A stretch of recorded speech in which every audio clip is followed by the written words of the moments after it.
What is up, everybody? Welcome back to the NBA Hardwood show here on the Run Pure Sports YouTube channel, talking today's 7-game Thursday slate in the NBA. Usual Thursday crew. I'm Draft Cheat, joined today by AP and Third and Schlong, coming off a big slate yesterday. Monster scores around the DFS world. Third and Schlong, how'd your Wednesday end up, and what do you think of today's Thursday 7-game slate? I mean, yesterday was just, you needed like 400 points to win. Yeah. So I didn't really find the right combos to get close to it.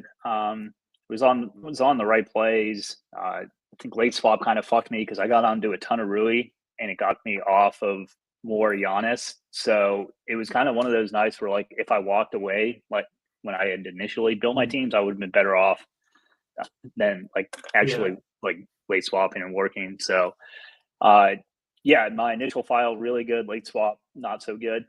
So, hopefully we get the late swap right tonight because, most of the values in these later games, it seems. So, we'll probably build with that in mind. Yeah, absolutely. And if you utilize late swap frequently, like you should, if you're grinding the DFS NBA streets hard, that'll happen sometimes, right? Where news comes out and you swap to the wrong stuff and your original stuff would have ended up much better. I bubbled on my main tournament, didn't quite get there. Had a good team, good enough to cash most nights, but not yesterday with the monster scores that people put up, including what did Giannis end up with from a fantasy perspective? It must have been close to 100, something like that. Like 97 or something, 98. Which is, I was kicking myself a little bit for not having him because, AP, that's like the true nut matchup for Giannis, right? Indiana gives up all those points near the basket, fast pace. They just had lost to them previously. And then, of course, the aftermath with Giannis trying to get his basketball back was pretty funny as well. So how'd your Wednesday go, AP, and what are your thoughts here on tonight's slate? Yeah, Wednesday, it wasn't bad. Like, my play of the day was Wembanyama, and it fell a little bit differently. I think we all agreed, we thought AD would be the one that would sit and LeBron might play, but it was LeBron that sat and AD played. Tougher matchup for Wemby, against AD, but he's still cooked, man. Yeah. I mean, he needs help. Like, that team, the Spurs, they got to build around him. He's a freak. He's incredible. He basically did him and Keldon Johnson yesterday basically did everything. Jeremy Shohan, just not a traditional point guard. And so they don't have anyone to really facilitate to get Wemby in a good position. Like, he has to get it all done himself. And they were down 20 early in the fourth and came back and made it a game and almost snuck out a win. It was really impressive to watch, but I did not have enough Giannis, and Giannis absolutely nuked and overs hit in that game. That was, obviously a fun debate there in Discord. What was the total? It was like 250. Yeah. No. It was, the total in the Bucks game, 258, I think, or 259. Yeah. A lot of people wanted to bet unders, and I was just like, I can't do it. The pace is so insane in the Pacers games. I need to come out to see Bryce because I'm a huge Pacers stan now. I love fast-paced basketball. I love watching them launch threes, easy buckets. I like watching that, and they're my favorite team to watch right now. Halliburton is he is insane. He's up there with Ant Edwards, who hopefully Ant Edwards plays tonight. It'll be fun to see Anthony Edwards against Luka Doncic tonight, so we'll see. Bright future, I think, for the Indiana Pacers, right? With Halliburton leading the charge. I don't see that style of theirs going away anytime soon. And I think you're right. It's the most fun to watch on a night-to-night basis for sure. Tonight's games, low totals mostly across the board. We do have 244 OKC and Sacramento, but for the most part, lower scoring games expected. But of course, that won't stop us from picking the winners here on the show. We'll dive in game by game as we always do by the DraftKings order of games. Before we get into it, just a reminder, hit the like, hit the subscribe, helps us bring you guys these shows each and every day free of charge. All right, let's get into it. First game on the night, Cleveland and Boston. This one in Boston. Boston is favored by 9, 224 total. Boston expected to be mostly fully healthy. The one guy we're waiting on is Jaylen Brown. Questionable officially. I believe he did go through a shoot-around, and then Kristaps Porzingis probable, essentially ruled in earlier today. I think Jaylen Brown's probably going to play in this one, AP. We'll see. Obviously, you never know for sure in the NBA. And in Cleveland, missing Evan Mobley. He's been out a few games now, though, so we should see a similar rotation from Cleveland that we've seen the last couple of games. So, yeah, not a lot of moving parts here. You kind of know what to expect in terms of the minutes and all that. But, yeah, 224 total, not the most appealing. And I kind of think for this first game of the night, not the most appealing in general for DFS purposes. But what are your thoughts here, AP, Cleveland, and Boston? Yeah, so these teams just played. Boston got the win. And, with the Celtics, like a tight we get a tight rotation, which is nice. But the problem is they have so many mouths to feed. Kristaps Porzingis had a really nice game. Like defensively, the Cavs, I mean, this matchup is brutal for them without Evan Mobley. They really need Mobley in there from a defensive standpoint with Jared Allen. Just because like Boston is just way too good.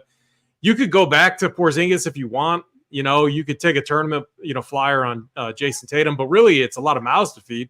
It does become more intriguing if Jaylen Brown is out, but we obviously have to wait for that news.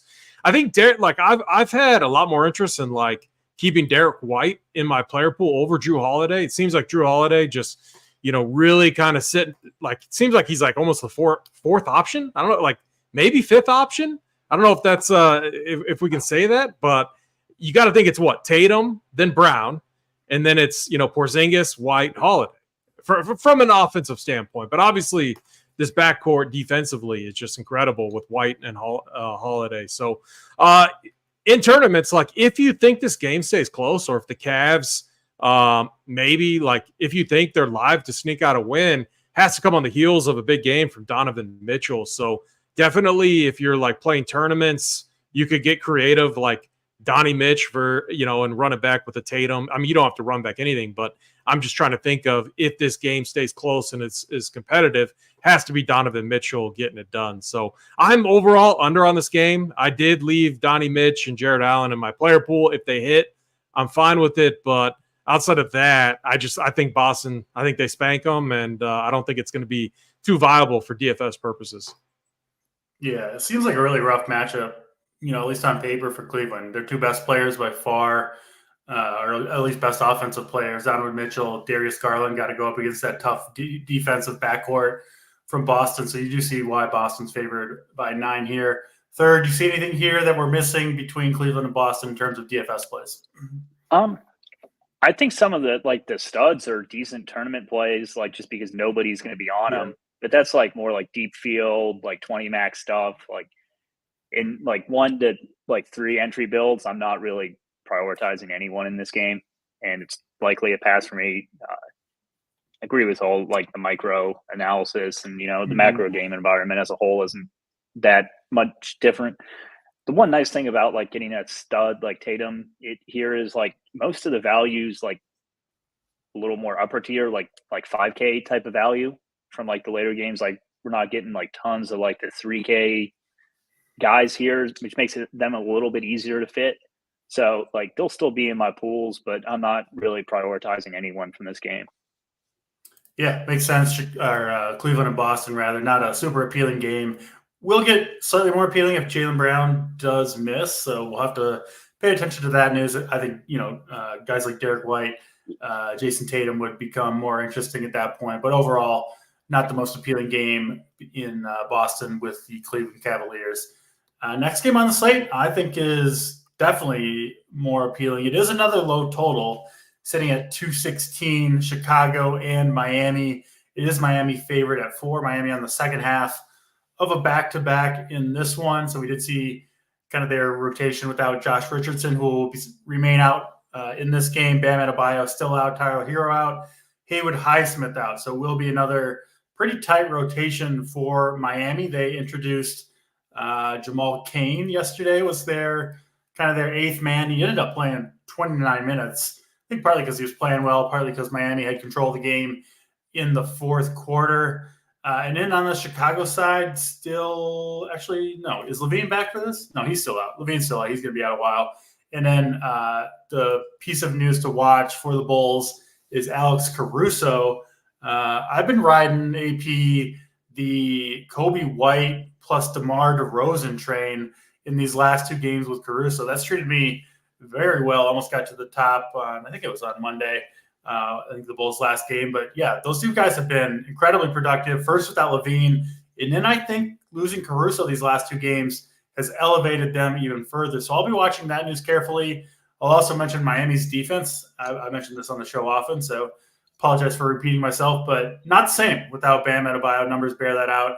They've been near the bottom of the league defensively, not in points given up because they still play slow, but in terms of efficiency over this last week or two without Bam Adebayo. So despite the low 216 total, I do kind of like this game. I feel pretty good about where the minutes and production is going to come from.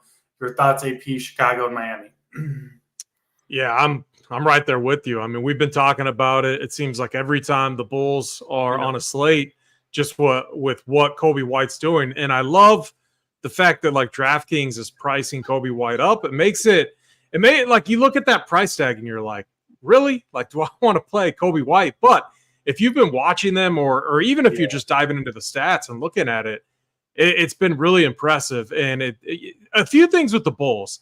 When Levine comes back, I would like to see the Bulls play with some pace. I think when you have Zach LaVine, that type of player, and then also Kobe White, I think this team would be a lot better if they played in transition more and they were pushing it and putting more pressure offensively on these other teams. Because you have like DeMar DeRozan, a good mid-tier wing. You have Kobe White, who's been incredible, especially hitting threes. And look at so DC, you've hit on this with Bam Adebayo out for the Heat. Even though like the Heat, they're sneaking out wins and it's been really impressive, but it's not like they're playing like great teams or anything like that. I mean, they beat Charlotte back-to-back. I mean, somewhat impressive considering like Charlotte is pretty much healthy outside of LaMelo Ball. They still have some veteran type players, on their team. Like I thought they should have snuck out a win, at least one win against this Miami team that is very, very thin, but they didn't. And it just like Miami plays good basketball. Like Jaime Jaquez comes in and gets it done yesterday. I think a time or two before it was Caleb Martin. Jimmy hasn't even really had to take over a game yet, which is really impressive. But what I'm getting at is defensively, they just have not been as good. Like Terry Rozier, 60 DK points 2 games ago, then 54 against them. He was insane from three-point range. Think about Kobe White's game. That's like very, very similar, and it's what we're going to see tonight. Like I think Kobe White's an absolute smash play. I think DeMar DeRozan very, very much in play, and I think Vucevic. Like one thing in NFL that we talk about is like a target tree. Like we like teams where there's a very defined target tree. We know where the ball is going. In NBA, it's a little different. It's we call it offensive usage rate. It's very defined right now in Chicago. Alex Caruso, if he plays, not a high usage guy. He gets there with peripheral stats. Patrick Williams, same. Ayo Dosunmu, very similar. The production's going to come from one of those big three in White, DeMar DeRozan, and Vucevic. And that's something I like. And despite the low total, like you said, I think there's still production to be had here. And so I'm getting somewhat aggressive with Kobe White, DeMar DeRozan, and Vucevic's projection. I kind of like just running some builds earlier. I like two of the three. Like I don't think I'm going to have any builds with all three. I think that's a wrong approach. I could definitely see 2 of the 3 getting there. And so for me, in multi-entry formats, it's going to be kind of a mix and match approach. On the Heat side, kind of to wrap this analysis up, I like Jamal. When I first ran a base build is what I call it, just where I take the standard early projections and I just use kind of cash type settings and I see what the highest projected builds are. It had a lot of Jamal Cain. I don't know if I'm trusting the 28 minutes. I think from a matchup standpoint, this Bulls team is way different. Charlotte, they like to go small. And so it made sense to get Jamal Cain in there. I don't think that's going to be the case today. I think they need more size against the Bulls. And so I would be cautious with a guy like Jamal Cain. Yeah. Cain played the last. Did I call him Chain? Jamal Chain? Jamal Cain. Yeah, it's all good. He played the whole fourth quarter and a good chunk of the third as well. He checked in with like 5 minutes to go in the third quarter, never left the game, partly because he was playing well, partly because the Heat had a comfortable lead. So, yeah, that 29 minutes, I've got him more towards 20-21 today, which, listen, at 3,400, you can still get there, Bryce. I do think we'll see big minutes. Like Jimmy Butler didn't have to play a minute in the fourth quarter. Neither did Kyle Lowry. I think those guys, if this game stays close, could play big minutes here. And then I do think, I'm pretty sure it's going to be Jimmy Butler guarding DeMar DeRozan, which seems like a pretty bad individual matchup for DeRozan, the way he likes to score, right? He likes to get to the bucket. He likes to score in the mid-range. It would seem like Jimmy Butler would give him a handful in that area. And they don't really have a lot of other good defenders right now. They're rolling out like a three-headed center monster between Orlando Robinson, Kevin Love, Thomas Bryant. So I think Vucevic could go off in this game. And I'm sticking with Kobe White for sure tonight. But your thoughts here, Bryce? This total, 216, I think will keep people off this game in general. Your thoughts on Miami and Chicago? I think the only player here that's going to draw a significant amount of ownership is going to be Kane, just because, it's kind of hard to find guys in the 3K range. And, people will see the game log of close to 30 minutes, no Bam again. I have him, I think, low 20s as well. Let me double check here. I think I had him at pretty much exactly 20 minutes. So, I'm getting some of him in my runs, but not tons. He's not necessarily a player I'm going to want to be over on. I don't think, if the field isn't, or like the field's going to be pretty high on him. So I'm still going to have some Kane in my teams, but I don't think I'm going to have as much as the field here. In single entry, it's a little hard for me to get to this game once again. I'd probably leave my team open. My two favorite plays here are, and you guys have talked them up, are Vooch and White. I think White's a really solid play here once again. He's really stepped up his offensive responsibility without Levine, and with Butler on DeMar, that it makes sense that they only go back to him more. And I've been over on Vooch every slate since Levine's gotten hurt, and I'm going to continue to be so here. I think it's a pretty solid matchup for him without Bam. And Miami side of the ball, we've talked enough about Kane. I agree with you guys on his rotations, and to where you always have to match up a traditional center against the Bulls. It's either Vooch or Drummond they're putting out there. So, they're not running any small ball, which is kind of the opposite of what Charlotte does. So, Kane, you're also at the mercy of Spoelstra. If Spoelstra thinks he's playing well, even in, not what you would perceive to be a Kane type of game, or like at any one type of game, if he's playing well, he can get some extra tick. So, I have Kane at 20 minutes. I think there is some upside to that, and I definitely think there's some downside to that as well. If you told me he played 12 minutes, I wouldn't be surprised. If you told me he played 28, I wouldn't be surprised. Anything over 30 would be a massive surprise for me. But, if he's going to play 20 minutes at 3.4K, I think it makes sense to keep him in your pool. Other guys there, I've liked Caleb Martin. He's coming off a really, really down shooting game. But he seems like kind of like the most solid minutes outside of Butler there. Duncan Robinson has gotten, if he shoots well, he can get there. I always like guys like him more on DraftKings. Jaquez has been really good for them this year, but his price is getting up there to where I'd rather play Caleb Martin and Dunk over him. I never really get to much Lowry. I just don't really think he has the upside to win you tournaments. So that's kind of where I'm sitting at with this game. It's not the most exciting game. And, if you do leave it open, which I think will be a popular strategy tonight, you're going to get some value and, just higher raw projected totals in some of these later games.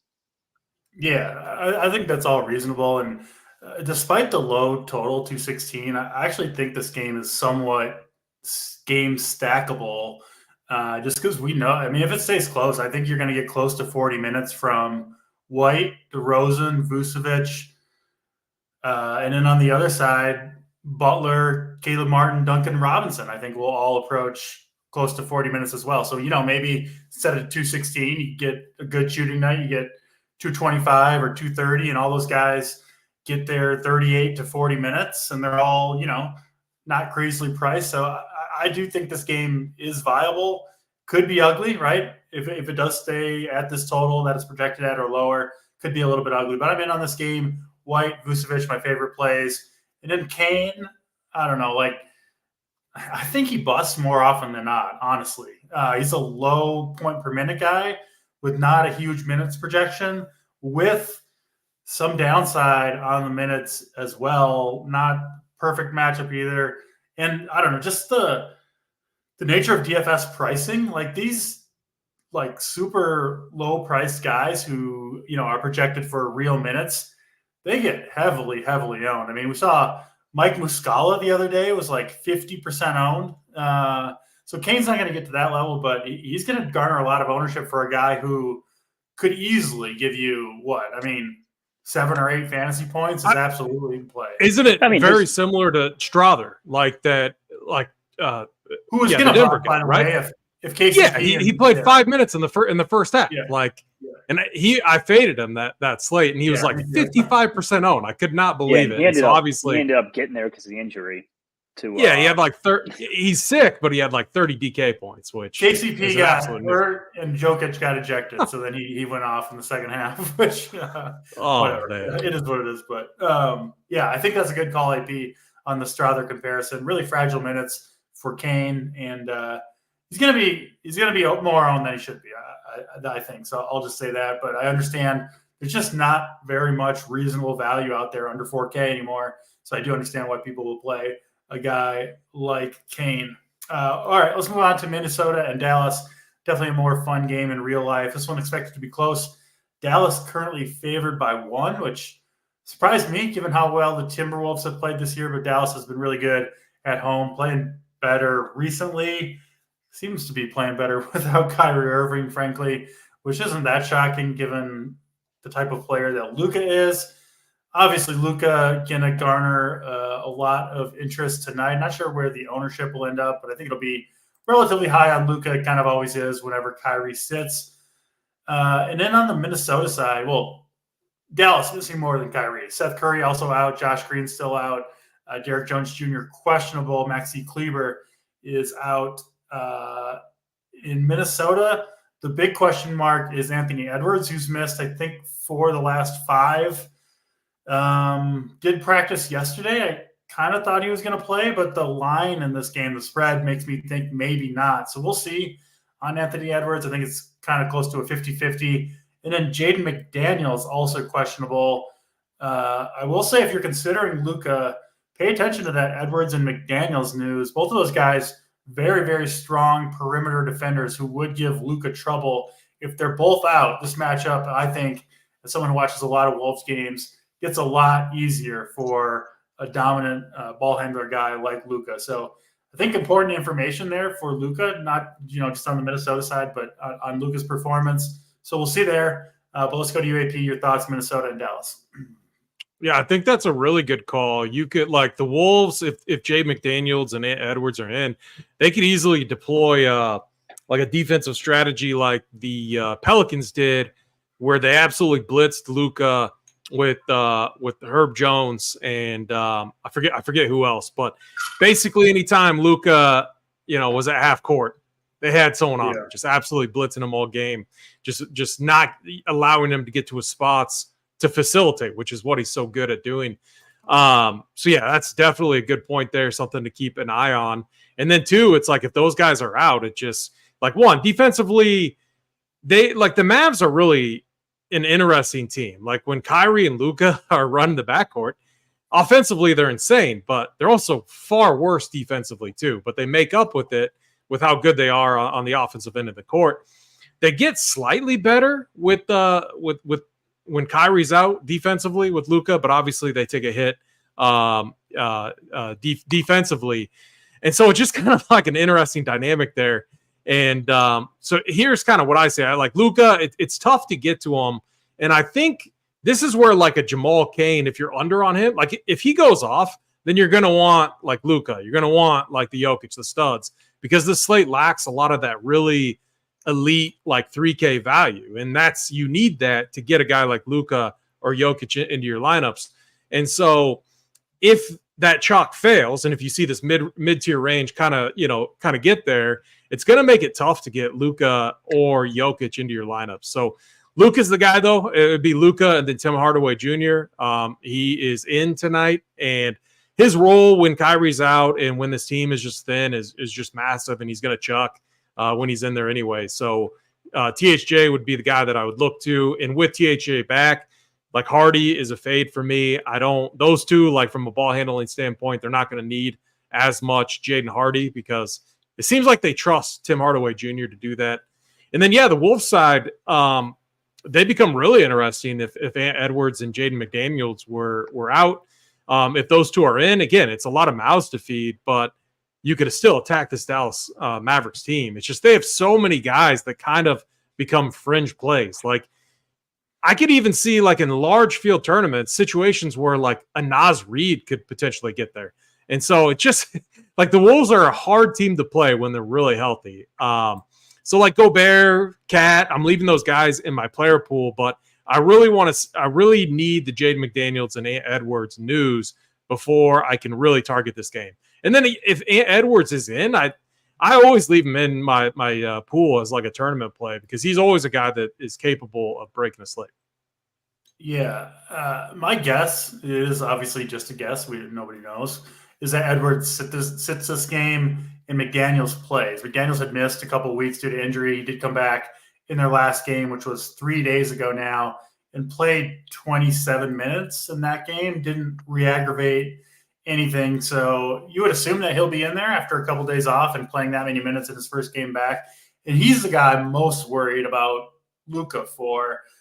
McDaniels, for those who don't maybe follow the Wolves as closely as I do, he got a $136 million contract this last offseason for his defense, for roles like this. Like, he's a very, very limited offensive player. He got paid because he's one of the best on-ball defenders in the entire league. And I've seen him shut down many, many players of Luka's ilk in the past. So if McDaniels is in there, I'll be off of Luka tonight myself. But let's go to you, Bryce, for thoughts here, Dallas and Minnesota. Yeah. We'll start with the Timberwolves. If Ant sits, then I kind of think you definitely play some of these guys. I think Cat's in a really solid matchup. If Ant plays, I'll definitely be playing Ant because you're going to be able to be over on him. Like, he's like your prototypical stud that I would love to play at 1 to 2% ownership. You play him like 8 to 10 and you're 4 to 5 times the field on him. So I'm kind of hoping he plays. If he doesn't play, it brings more of these guys into the mix. It'll just kind of be, the Cat show. I would think, at least on offense, as it has been without Ant.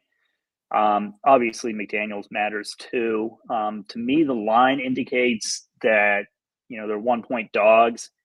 They've been playing such good basketball. To me, that's kind of middled, and you could see it move either way if he plays or not. On the Dallas side of the ball, I mean, Luka's the best play on the slate. Everyone's going to be trying to get to him here. It's a really, really solid matchup. It's just hard to get to him if you're not playing someone like Jamal Cain. Because you get like $5K per player after that, and it's kind of hard to build a team with. So right now, I'm probably going to be underweight on Luka as we don't really, in my opinion, have the value to play him right now. But if there's one stud on the slate you'd want, it's him. The Dallas secondary guys aren't incredibly interesting to me. They'll stay in my pool and they'll stay owned, but if Tim Hardaway was out, I really would have loved, I would have jammed Hardy. But, with him back in, he kind of takes Hardy's role away, as you guys said, as a ball handler. Off the ball players, I'm fine with Grant Williams at 5K. I actually think he's a pretty solid play here. I think it's a decent matchup for him. I like Exum when he was a little bit cheaper. 6.6, as good at basketball as he's played, is just a little hard to stomach for me. So, it's the Luka show, and then everyone else. I don't love ever stacking Dallas intentionally with Luka, just because if they're going to get there, it's going to be through him. So, Yeah, that all makes sense to me. Exum, I think I'm off him tonight. I played him, I think, the last 3 slates. He's been awesome, obviously, and has really come through for people that have played him, which I think leads to a little bit higher ownership. I mean, he was like massive chalk this last time out. Was he like 60% owned, I think, against the Lakers, something like that, which was, I mean, he shot 7 of 9 from 3, got there in the end at a huge fourth quarter. But yeah, I think he'll be a little bit over-owned tonight. So what are you laughing at, AP? Just chat. Poor Jake. Jokic triple-double lock tonight. And then Caleb comes in and says, I'm putting my net worth on it. Like my family depends on you. I don't mind that. I don't mind that call on the I don't know if I do the net worth, but the Joker we've seen angry Jokic games though, right? And he got it like that ejection was bullshit. Like it just was. And this matchup is so good for him. Yeah, exactly. That's the point I was going to make with Brooklyn and Denver, which we'll talk about next. Denver back at home here, 230 total, favored by 9.5. Denver, I think they coming off a long road trip. 5 of the last 6 games have been on the road for Denver. Anyone that saw the ejection in Chicago, I think it was in Chicago, just ridiculous. I said some bad words, I guess, to the referee and just immediately tossed. Didn't even get the first technical. They just threw him right out of there, which was insane. So anybody that had Joker on that night, a feel for you. Hopefully you had Strother too, so kind of maybe evened out a little bit. But AP, I mean, coming off the ejection, which is, angry Joker, not that he needs it. He's just awesome every game, but certainly doesn't hurt. Back at home where we like him better, and then a matchup against Brooklyn, who's, I think, fairly soft on the interior. This looks like a true smash spot for the Joker. So, yeah, maybe don't put your net worth on the triple-double, but I do think he gets a triple-double tonight. I'll say that against Brooklyn. Your thoughts here, AP, Brooklyn, and Denver. Yeah, I can endorse that as well.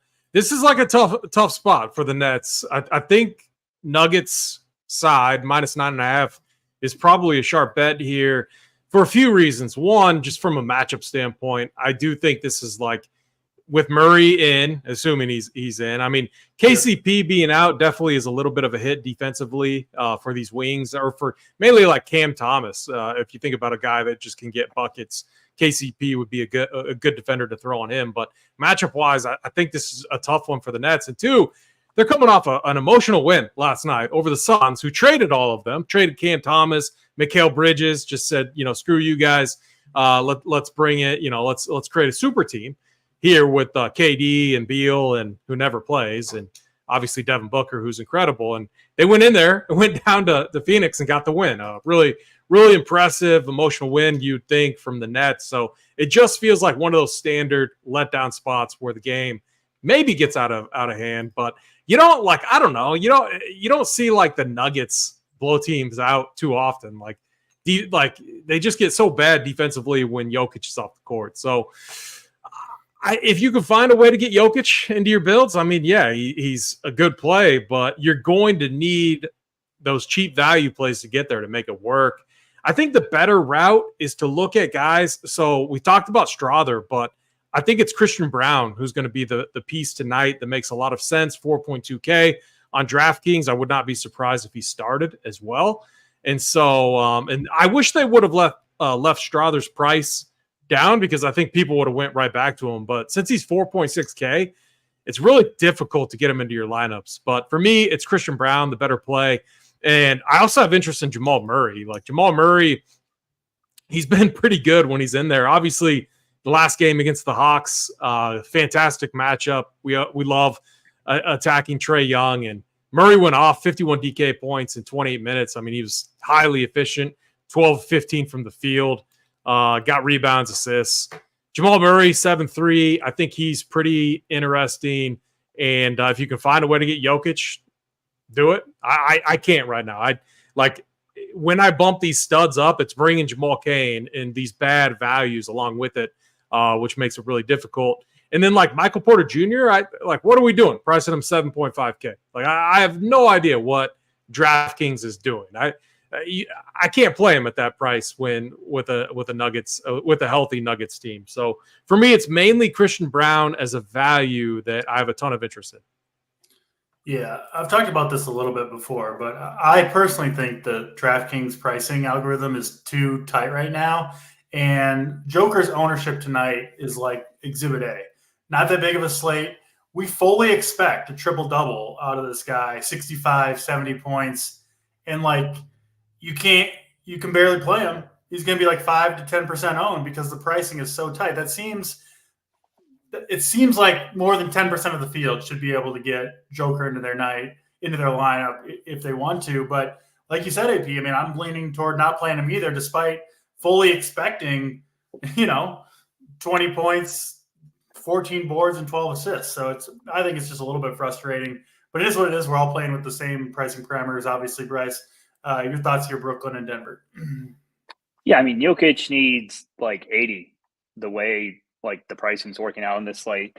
Now, like if more 3K plays open up here, he doesn't need 80. Like you could easily find him like in the winning lineup at like 65, but he really needs like 75 to 80 at this price. Yeah. Which I mean, people use like 6x value as like a thing on DraftKings, but that's like a rotating scale. You don't need quite as much from your studs. I love Jokic. I still can't believe he got ejected on Serbian Heritage Night and then basically threatened the refs and said if the game was in Serbia, like they'd all be dead. I thought that was kind of funny. Wait, did he actually say that? Yeah. Yeah, he's like, if this game was in Serbia, it would have been funny to find out. Yeah, he had a big smile on his face while he was saying it. So yeah. Oh yeah, no, it wasn't like he was saying it funny, but he was basically saying like, yeah, my brothers are mobsters and you guys would be fucking dead. Yeah. And then we get the James Johnson news. The Pacers are signing James Johnson after they got into an altercation with the Bucks last night. I don't really think there's a better enforcer in the NBA than Mr. Necktat himself has fought in the MMA. So I love all the NBA drama with that stuff. Yeah. But to get back to the game, I think the best play here by a mile is Christian Braun, especially if he starts at 4.2K. Give me someone like him over Jamal Cain all day. If you have them both projected for 22 minutes, I would much rather like spend the $800 and get Braun in my lineups. Totally agree on Michael Porter. Out on him at that price. Would much rather play someone like Jamal Murray. I think 7.3 is super reasonable for him. Could definitely be a letdown spot for Brooklyn here. They're all a little overpriced to me with Cam Thomas, back in the rotation and playing his full minutes. I don't think like the pricing is fully adjusted to that yet. He's only been in there for like 5 games, but they're all still kind of priced up. Cam Thomas's usage is just so high that, and it's not like he's necessarily like you're getting assists on a lot of his buckets either. Like when he's in, the team assist rate drops and whatnot. So it's not a good matchup for the Nets here. I'm not like keeping them out of my GPP pools or anything, but I don't see any of them making like my primary plays. I haven't really suggested a ton of players yet, but we'll get to them in some of these later games. We still got 3 more games to get to, so we'll get to Bryce's preferred plays as we go along. Maybe some in this next game, the one high total on the slate, 244.5. Expected in Sacramento tonight, Thunder and Kings.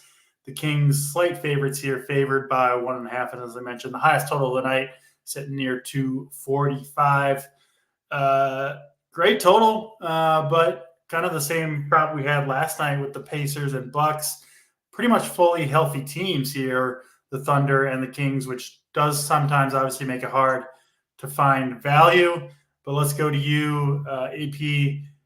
Kings and Thunder, the best overall game environment of the night. Doesn't necessarily mean the best DFS plays of the night. What do you see between the Thunder and the Kings tonight? Yeah, I got pretty aggressive with SGA's projection. It seems like the market continues. I'm not going to say disrespect, but discount some of these OKC guys. And a lot of it has to do, their rotations can be, like pretty bad at times, but it's more so for like the secondary pieces. But SGA, if the game stays close, he's going to get his minutes, and he's been absolutely cooking.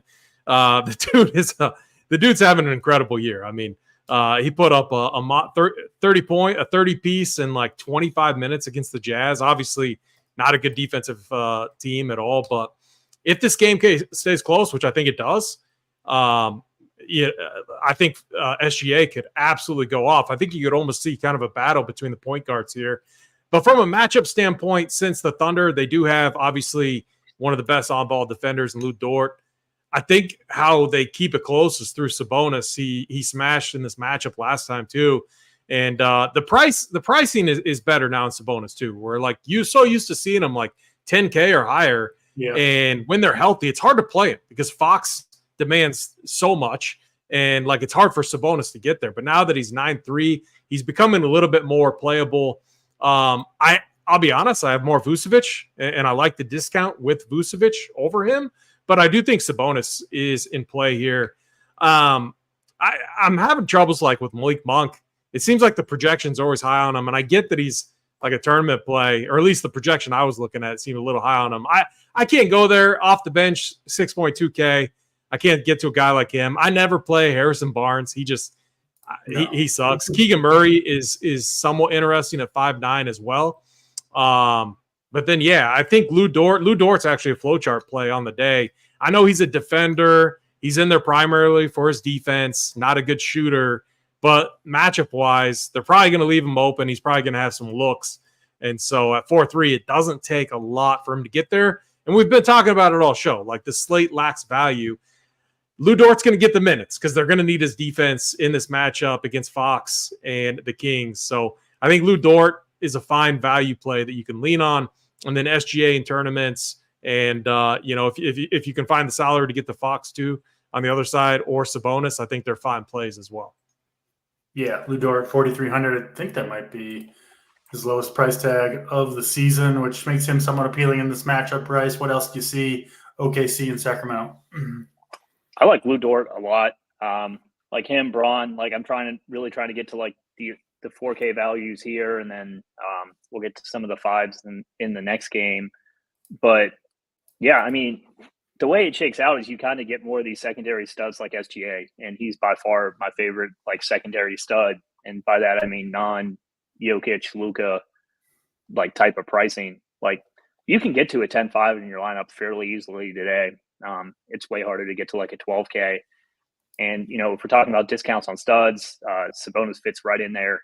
He's only 9'3". Thunder should be a good matchup for him. With Lou Dort providing some on-ball defense up top. I do like Malik Monk. He runs a lot with the second unit. They rely on him for a lot of ball handling abilities. And, if he's shooting well and, if he normally is, you see some minutes upside in him too. His price has crept up there, but I still think he's a solid play today. Keegan Murray is a little too cheap for me, like 5'9". Like this is kind of the value range that like I'm looking at on this slate is more of like the 5K guys.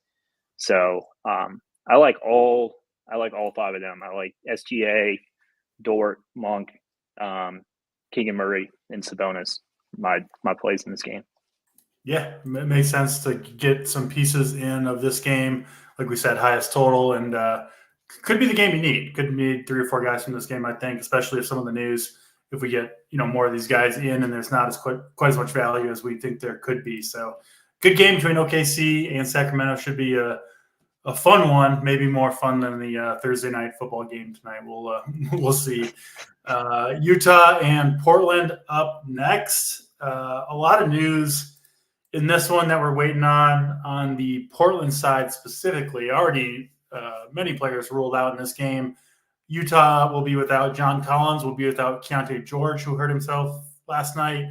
Lauri Markkanen also going to sit this one out. They've obviously already lost Jordan Clarkson. So, yeah, it's been just a disaster of a season for Utah. I don't even know for sure who they'll start. You never know. They started Olynyk last night, who had a pretty big game, looked pretty good. And then once George went down, which I think was pretty early in that game, it was Colin Sexton, AP, who kind of took over as the lead point guard. Chris Dunn mixing in a little bit. Horton Tucker can do that some. But yeah, it was Sexton who had, I think, his best game of the year, 42 fantasy points against the Knicks. I think he's interesting at 5,700. And then on the Portland side, we're going to have to wait on DeAndre Ayton, who's questionable, Malcolm Brogdon, who is also questionable. Brogdon has missed, I think, the last 3 or 4 games. Anthony Simons has stepped up and had really big games since his return, playing big minutes. I think he's interesting if Brogdon misses. And then, if Ayton's out, you can go back to your guy, Duop Reith, who just gets you, no matter how many fantasy points you want, you get exactly 23. That's just what Reith gives you from night to night. But yeah, obviously this game depends a lot on the news for Portland. Your thoughts over here? Overall, AP, I think this one's pretty interesting for DFS. Yeah, I mean, these rotations for the Jazz are really tilting. One thing I always like to do is understand kind of what a standard rotation is for a team, and there's no standard for this Jazz team outside of Keontae George, who like really carved out a nice role, a development type of role. I was kind of tilted because Colin Sexton, I felt like he was a little overowned.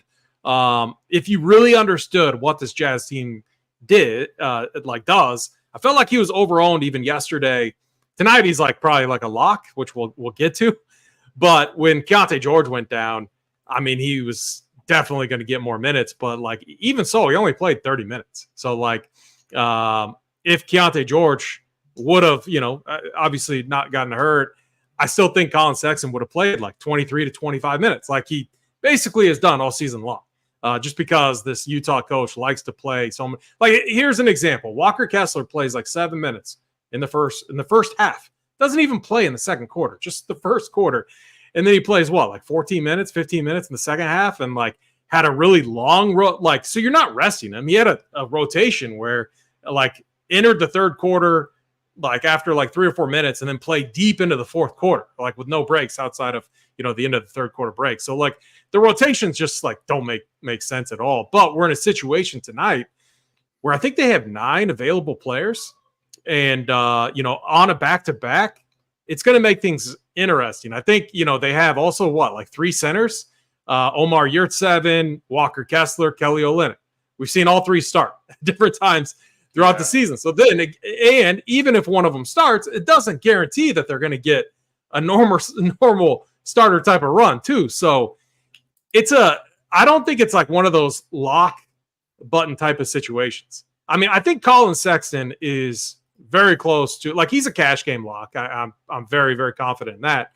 But like in large field tournaments, who are the other ball handler, the guys that could come in and handle the ball? They have Talon Horton Tucker and they got Chris Dunn. That's it. So like at the end, what's that?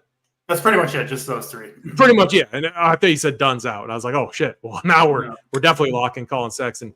But like, I'm just telling you. So if you're playing 3 max 3 lineups or cash or whatever, I do think you have to start your builds with Colin Sexton. I don't want to talk anyone off of him. He's a fantastic play here.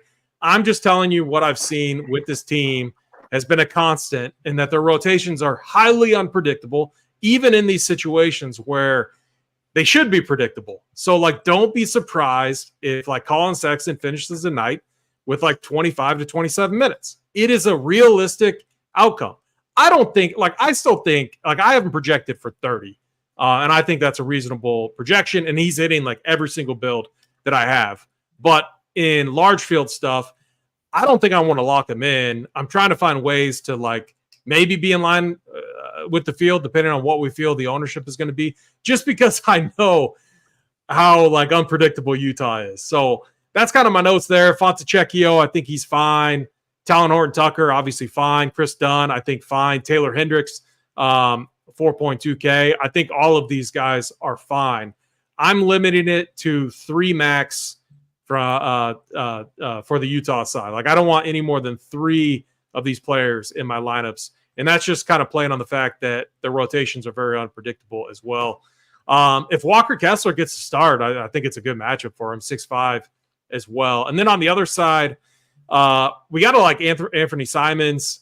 He's just getting a ton of minutes and takes a ton of shots. Shaden Sharp, again, like I wish he's playing like 40 minutes a game, but you can't play him.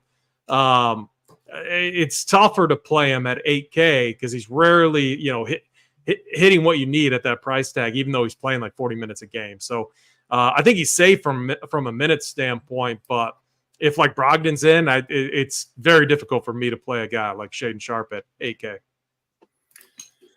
Yeah, this game's tricky, I think, Bryce. I agree with most of what AP said. Sexton, playing cash games, he's the first guy in tonight, in my opinion. I think he's, the overall kind of best point per dollar play on the slate. I'm also seeing him projected over 70% ownership in tournaments, which feels high for a guy who's not that cheap at 5,700. And it also plays for the Jazz, right? Who you just probably the least trustworthy team in the league in terms of rotations. But we just know the Jazz don't have much left. I think you've got to play one of Sexton, Dunn, and Horton Tucker. I think one of those three almost has to have a good game. I agree Sexton's the best play if you don't take into account ownership. But, of course, in tournaments, ownership means a lot. So I don't know what I'm going to do with Sexton, that 60, 70% number. It's a tough one to swallow, I think. Interested to hear your thoughts on what you're doing with Sexton in tournaments and how you're approaching this game in general. Portland's interesting, too, if Brogdon misses. I like Simons, and I might take a shot on Scoot Henderson tonight, too. I think he struggles in the really he's kind of just struggled overall, but if he was ever going to get going, it would be in a game like this one against a horrific defensive team like the Jazz. Really both backcourts look like they're in a pretty good spot in this game. Your thoughts here, Bryce? Yeah, the Jazz are just so thin that someone here is going to do well. I think a good way to approach it is kind of like AP said he was setting 3 max. I play 3 max on like most of these teams, so it'll be 3 max here. But you could also do like a min 1 to like guarantee that like you have at least like one of the Jazz in here. I mean, at these price points, with a 9-man rotation, their most expensive player is Walker Kessler, who's 6,500 and probably doesn't even start. So it's not hard. It's not going to take a lot for like one of these guys to find their way into your lineups. So I think a min 1 rule is kind of a good way to address that, just like over the board. I'll have the cash charts up on the site later, but Sexton will be a core play on both sites. He's just kind of the safest of the bunch, but you could easily see him like get 22 to 25 DraftKings points. Like if you told me that was his outcome, it's not the worst for his price, but it's not going to get you there in tournaments. Won't kill you in cash. Like that's definitely like in his range of outcomes here. I like Horton Tucker. I like Chris Dunn. I like Fontecheco, or however you can say his name. I'm Italian and still can't say it. I think it's Olynyk that'll start center again, personally. You just haven't seen Walker Kessler start at all. I think Olynyk's a fine play at his price. But who was the other one I had listed? Oh, Agbaji. He'll be in the rotation for 28 minutes. Judging on the Jazz, you probably see a lot of these guys play between 24 and 32 minutes is kind of what we'd expect them to do and where I'd have them projected at. So I think a 1 to 3 max makes a lot of sense for them. From the Portland side, I think Simons is one of my absolute favorite plays on the slate. Guy just absolutely loves to chuck. No better team to chuck against than Utah, really, at least not on this slate. So I think he makes a lot of sense. Sharp, no one's going to play him. He'll still find his way in my player pool at 8K. Didn't even cover Yurt 7. I just kind of think that all these Jazz players are playable, and I'm not going to leave any of them out of my 150 pool on DraftKings tonight. So kind of think the best way to do it is play it a little flatter than most people. And, you'll be over on some of the lower owned guys and under on some of the higher owned guys, but, you'll have outs regardless, as long as at least one of them does well. And I think it's pretty hard for all of them to fail here. Yeah, my guess would be at least 2 Jazz end up getting there at the end of the night, or close to, at least 2 Jazz with the coveted flame emoji. And I think a good chance that 2 Jazz get there on the optimal when it's all said and done. But I do think there's room for these guys to fail. It's not a good team. The coach has said that they want to build around Keontae George, who's obviously out. So beyond him, I don't know. You could see the minutes going a lot of different directions, which is, I like what you said about kind of taking the flat approach to the Jazz, kind of spreading it out a little bit more than maybe the field will do. Because while we know that, it's still a really good matchup for the Jazz too against Portland, they're going to put up fantasy points.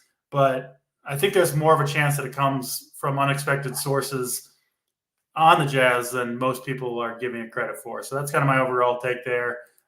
Portland side, it just kind of depends on the news on Brogdon and Ayton, but don't overlook them, especially if those guys do miss.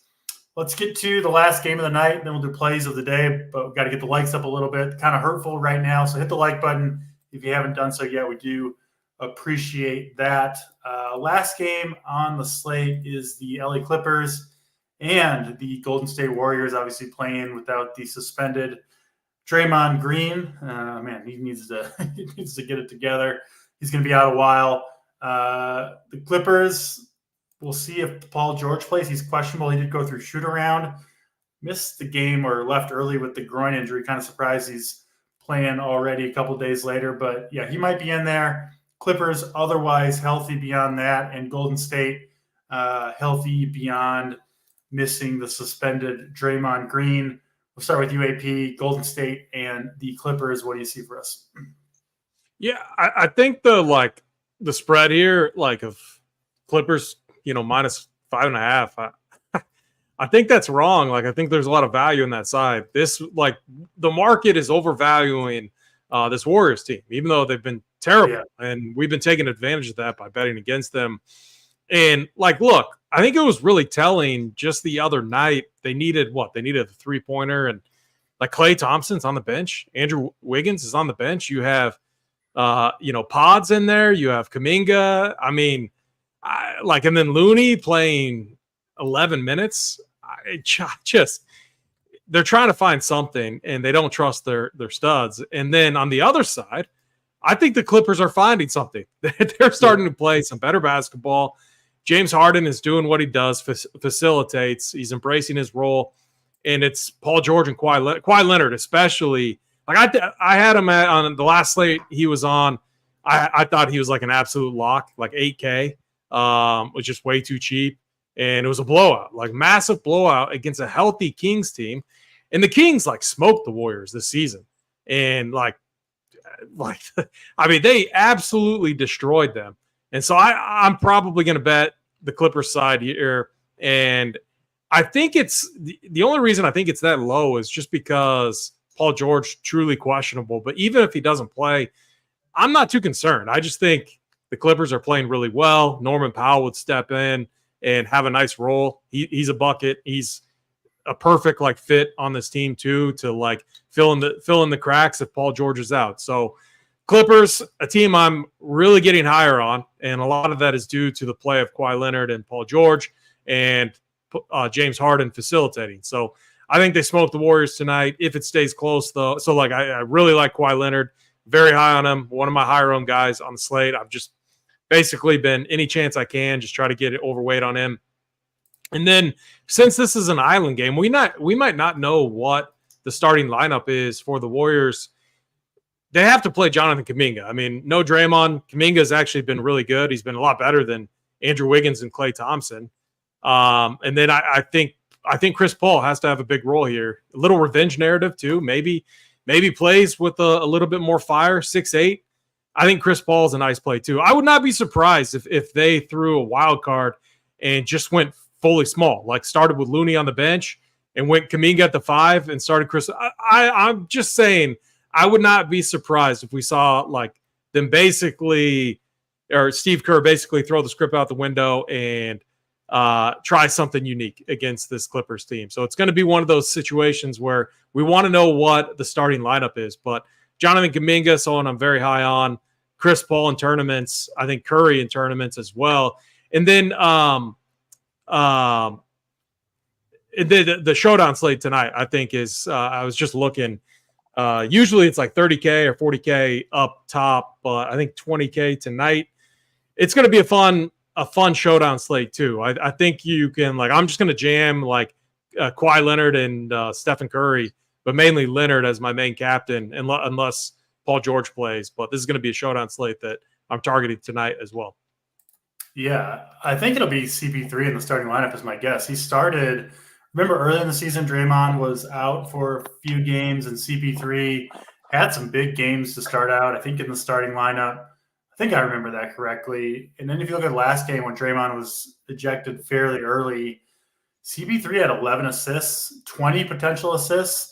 He takes over a completely different role in this offense when Draymond is out, right? Because they kind of run the point forward thing with Draymond. But you take him off the court, and then you get CP3 basically running his traditional point guard role. The offense has got to completely change. So I'm in on the CP3 train tonight, Bryce.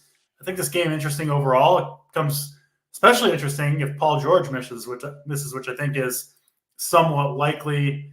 This game could go a lot of different directions. I like AP's call on the Clippers winning this game, but looking forward to watching it. Your thoughts on the Clippers and the Warriors? I'm probably going to be higher on this game, period, than most games. I talked earlier on the slate about, kind of leaning into the late games, and this is definitely one of them to target, in my opinion. If Kuminga starts, I think he's one of the better values on the slate.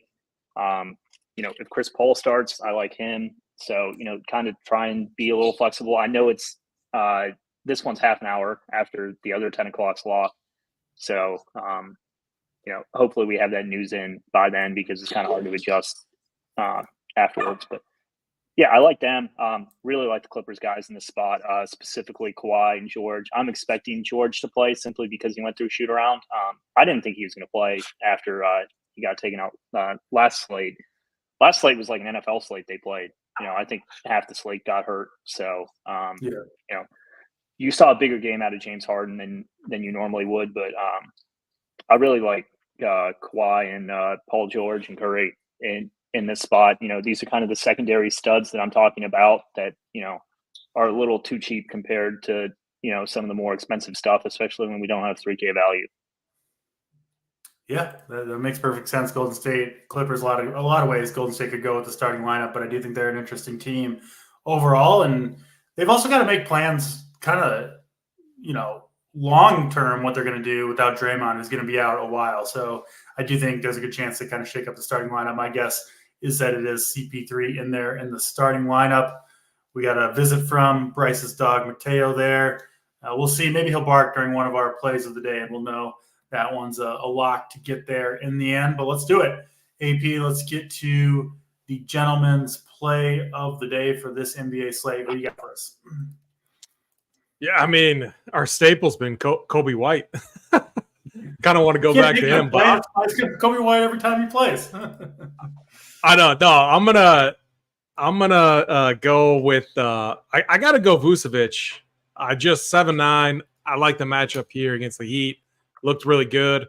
Kind of falling under the radar as well. But are we going to give our play of the day for the fun showdown NFL showdown slate tonight too? Yeah, we can do that. Maybe we'll do one more round because I have a good take. Go around plays. I like that call. Okay, so we got Vucevic. That was my backup plan in case you stole mine, but I'll go next. It is Kobe White. I'm sticking with it. I think he's got a really good matchup here against Miami. I don't think he's going to have to deal with the Jimmy Butler defense, and I think Kobe White. Oh, there it is. There's the bark. Mateo approves. We got the approval. Mateo's play of the day, Kobe White. Yeah, he wasn't coming out of my lineup anyway, so Kobe White's staying in there. Bryce, let's go to you. Your play of the day for tonight's NBA. We'll come back to you in a second for NFL as well. No. We're good. We'll go Anthony Simons. Really like him here, and then We can just go back to back with NFL. Easton Stick, even without Keenan, I think he comes out and I think the Chargers offense outperforms their expectations in general. We got Josh Jacobs out, so like Zamir White is going to be like absolute chalk down below, and I kind of think that people will like get away from spending on some of these like on both shitty QBs, and like they have no idea what to expect from Stick. But he has been a runner in the past, and I think he's going to go way under-owned in tournaments, especially without Keenan here. And he can get there by throwing this to the rest of these guys and dumping the ball down to Eckler. I know you're a big college football guy, Bryce. Did you get a chance to watch much Easton Stick in college football? Not really, because he played at North Dakota State. Okay, yeah, I didn't even know. So he wasn't D1, but he is a runner actually, and has shown some running ability in the past. I saw his rushing prop opened at 10.5. I think it was up to 17.5 last time I checked. So certainly some expectation that he's going to run the ball. So we got Easton Stick as Bryce's. Actually, I was going to go with play on the showdown. He stole mine too. Yeah. All right. I have a good bet. Well, maybe he's not going to be as low owned as I thought. No. Well, my take. So Easton Stick from Omaha, Nebraska. He was a legend for Creighton Prep out of Omaha, and then obviously played. But dude, I thought he looked good. Like he had that absolute bomb to Quentin Johnson last week. So, and when you look at Aiden O'Connell, Aiden O'Connell hasn't been good. The dude hasn't put up more than 13 DK points in any game that he started to date. So I'm with you, guy. I think the Chargers win outright. I think Easton Stick to Quentin Johnson is on the shipper tonight. So I like the Chargers with you. I think we actually see points in these spots, like we talked about it. With the Vikings quarterback Dobbs, he's like a magician for 2 games, and then teams figure him out because they know they got film on him on these new teams, and then he sucks. Well, no one knows what to expect from Easton Stick, so it's that surprise shock value that I think prevails here, and I think the Chargers put up points tonight. So I'm playing I'm playing an overscript for sure. I'm under fading the defenses, and I have a ton of interest in Stick to Johnston. I like that call. I'll stick with the kind of theme that the Chargers put up some points here, but I'll go, I guess, a little bit different direction. I'm going to Mr. Joshua Palmer, who's making his return from the IR today. I've been on this take from before the season began. Quentin Johnston, I know he's had a couple decent games recently. I just don't think he is very good. And I think Joshua Palmer takes over the number 1 wide receiver role in this offense. He's 6,200 more than Johnston, so hopefully that holds his ownership somewhat in check. So Joshua Palmer, I'll go as the mom's basement play of the day. For the showdown, I think the Raiders running back situation is interesting too. We'll go a little bit further on your take on that, because they have not wanted to play Zamir White, who's been healthy all season. Josh Jacobs really hasn't been any good. They've been in a bunch of blowouts, and Zamir White can still barely get on the field. I mean, he's got 20 carries and 6 receptions the entire season. I think he's been healthy and active every single game. But 3K, Bryce, will be massive chalk. What are your thoughts on Zamir White? Where else can Vegas go? I haven't dug in quite yet for running back if they don't want to use Zamir White. Amir Abdullah is a very solid back. He's been an NFL player for a long time. He's more of their 3-down back, and then Zamir White. He can still catch passes, but he'll be more of the first and second down back. So, they can both get there. They can both get there. I haven't dug enough into this NFL slate here. Just gonna build NBA after we got off the show, and I'm just an Easton Stick stand. Yeah. We'll all be riding the Stick train.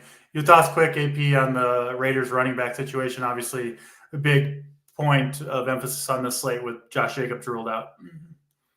Yeah, that's a hit to what the Raiders want to do. They want to just pound pound Josh Jacobs, you know, and they're not going to be able to do that. And so, and I don't think like Amir Abdullah definitely should see more work. But he's not like, I don't think they're just going to like, I don't think he's going to be like a, you know, RB1 type of thing. So I honestly think that this is like their spot. Like let Aiden O'Connell, you know, throw it around to Devontae Adams and Jacoby Myers. Like I'm looking at the receivers that they have, and I'm like, I will take for Kansas City. I would definitely take Devontae Adams. So that's never happened. I would take Jacoby Myers over all of the receivers that Kansas City has, and so it's insane that you have both Jacoby Myers, who's been good this year, and Devontae Adams, and Aiden O'Connell still hasn't been that good. So.